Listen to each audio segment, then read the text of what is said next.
Today I want to show you guys 5 things that I wish I knew about Stardew Valley before I started playing. So let's go. So the first thing I want to show you is right here next to Clint's. If you go on this track and then move up to this purple tree, there's a hidden passageway in here. Now, there's going to be 2 obstacles. You're going to need to upgrade your tools in order to get these 2 out of the way. I have golden tools. You could probably try and do the rock with a steel pickaxe, but I would just recommend getting your tools upgraded regardless and then coming in here anyway.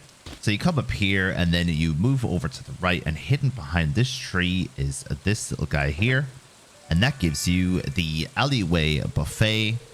And if you can read that straight away, it's going to give you a permanent buff. You have a greater chance to find items in the trash. And if you watched one of my previous videos, you'll know that if you take out this trash can, or these 2 trash cans, I suppose, here, you have a good chance of getting some pretty good items. Particularly, the bottom right one has a higher chance of getting Omni Geodes. So always hit this trash can whenever you can. So another thing that a lot of people don't know about is these bushes. Now, they could only be destroyed on your own farm, but they do get in the way of your planting. So you can actually remove them. You don't get anything back.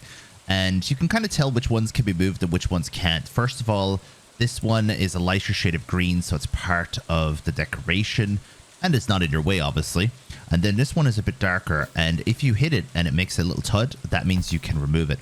And just to give you an example, there's plenty around the town that you can't remove, and there's some decoration ones like up here that you also can't remove. You just have to give them a little hit and see if it makes a noise. If it doesn't make a noise, then you can't remove it. One of the top tips that I will give you is to zoom in and out in your game. So this is a very important one. Not many people know that you can actually see a huge amount of your farm. And in the mines, it's going to be great to actually see if there's any resources away from a ladder. And how you do that is you go into your settings, go to options, and just a little tip on the way down, always show tool hit location. I'd recommend turning that on. But we're going to keep going down, and we're going to look for the ability to zoom in and out. So if you click on zoom buttons, you'll have these 2 up here, and you'll be able to zoom in and out. There's actually a lot of settings in there that you should probably check as well as this. However, if you want to make your game easier when it comes to fishing, I'd recommend zooming in a little bit just before you start fishing. If you want to make it way easier, especially if you don't really feel comfortable fishing, then you can zoom pretty much all the way in.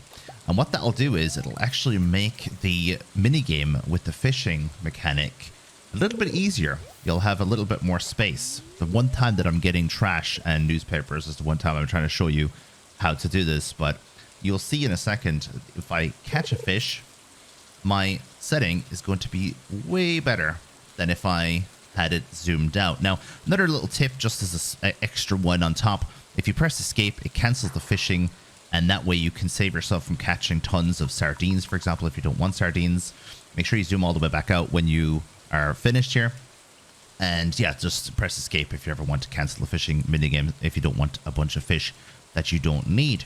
One last thing, and this is not really for the casual player, but mostly for people who have really big screens or trying to do speed runs.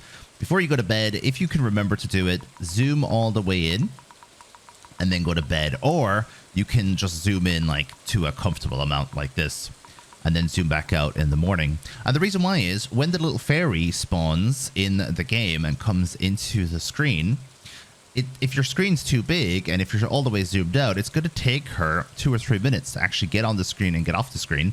If you're zoomed all the way in, she has very little screen to work with. So she comes in and she leaves immediately. It saves you a lot of time.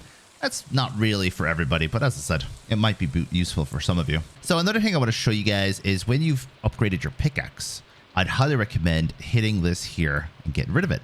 And that way you can talk to this guy over here. A lot of people don't even realize that he is in the game in the first place. And he has a little quest that you can do because you can't understand him originally, but you'll eventually be able to open up a little store with him, and he will sell you some useful items.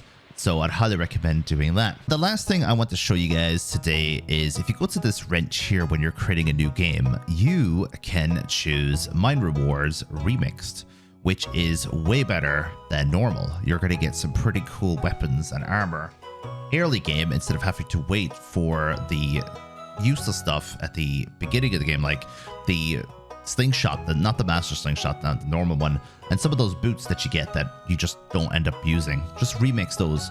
Now you can remix the community center if you like, but it's going to make the community center a little bit more difficult, especially if you have a routine going.